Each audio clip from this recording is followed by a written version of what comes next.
Guru Govind Singh chair for national integration and Sikh studies में मुझे आमंत्रित करने के लिए सबसे पहले आभार। अभी तक इस प्रोग्राम में सभी वक्ताओं ने जो अपने विचार रखे हैं, मैं उनसे सहमत हूं और बहुत नई बातें जो ज़रूरी भी हैं आज के समाज में, आज के युवाओं के लिए जाननी।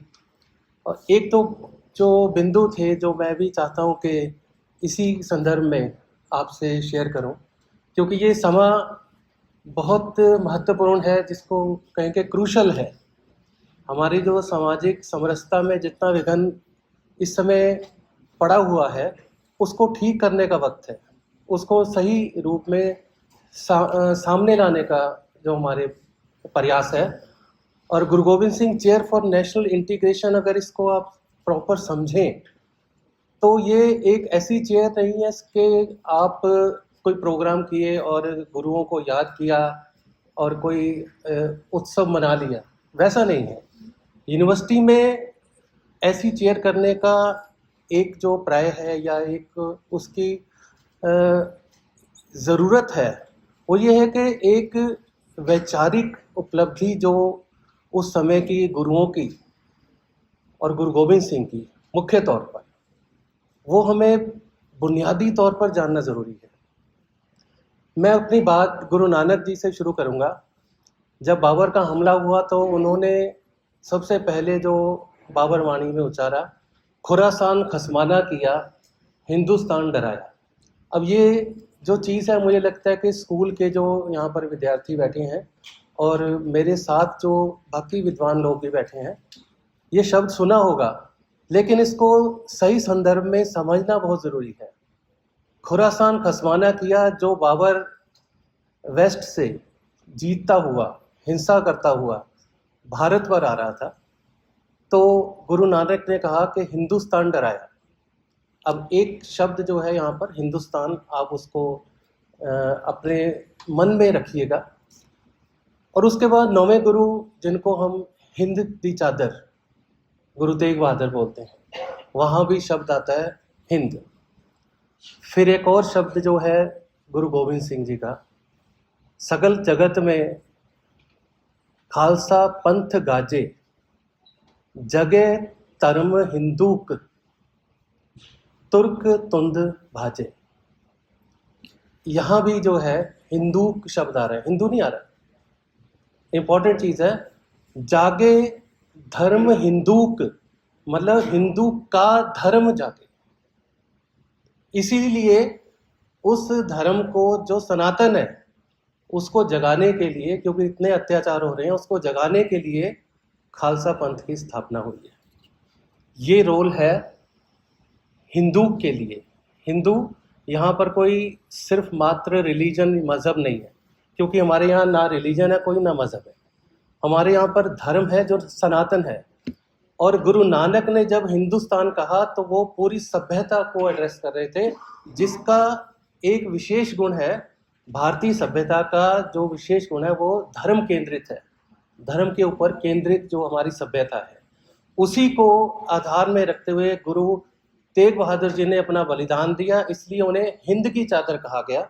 इससे पहले भी हमले हुए, भारत पर हमले, अगर राजनीतिक देखा जाए, इसके ऊपर अत्याचार भी हुए, भारत पर कब्जा करने की ज़रूरत हुई। लेकिन ये जो दौर था, जब से गुरु नानक ने अपनी आवाज़ उठाई, वो दौर ऐसा था कि जो भारत की अपनी धर्म केंद्रित परंपरा थी, अस्मिता थी, पहचान थी, उसके ऊपर अटैक था, जिसको हम धर्मांतरण भी कहते हैं, ज़बरदस्ती, जबरन धर्म परिवर्तन भी कहते हैं।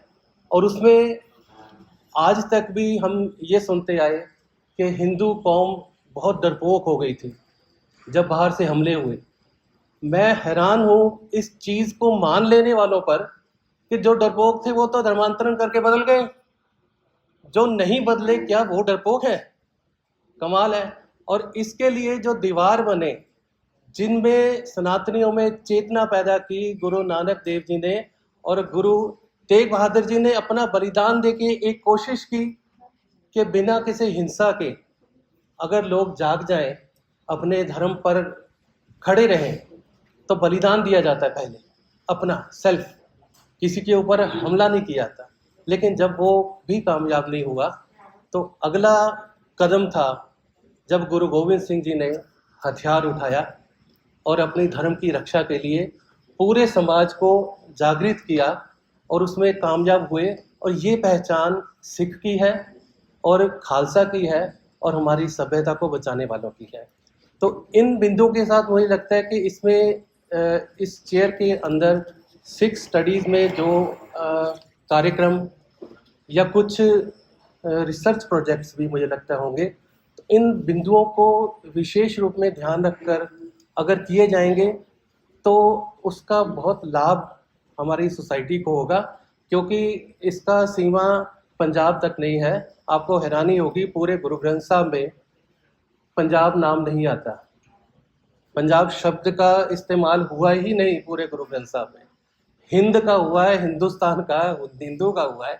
इसलिए पंजाब एक ऐसी पॉलिटिकल टेरिटरी बन गई जिसके साथ हमने सिख को जोड़ लिया, सिख को खालसा से एक रूप में जोड़ लिया, जिससे ये सीमित होते गए। उसका नुकसान ये हुआ कि हमने गुरुओं को भी बहुत संकीर्णता से पेश किया। समय है उसको पूरे हिंदुस्तान के साथ, पूरे भारत के साथ एक वैचारिक गुरु को, गुरुओं के पास एक वैचारिक संगठन था जिसको हम खोल के दोबारा अगर प्रस्तुत करें तो इसमें हमारी सामाजिक समरसता तो है ही है, उसमें राष्ट्रीय एकता, जिसको नेशनल इंटीग्रेशन की बात करते हैं, सबसे बड़ा मैसेज हिंदुस्तान को एक सभ्यता के तौर पर देखने का गुरु नानक ने किया और उसी की सभ्यता को बचाने का जो एक संगठन बनाया खालसा के रूप में, वो गुरु गोविंद सिंह जी ने बनाया।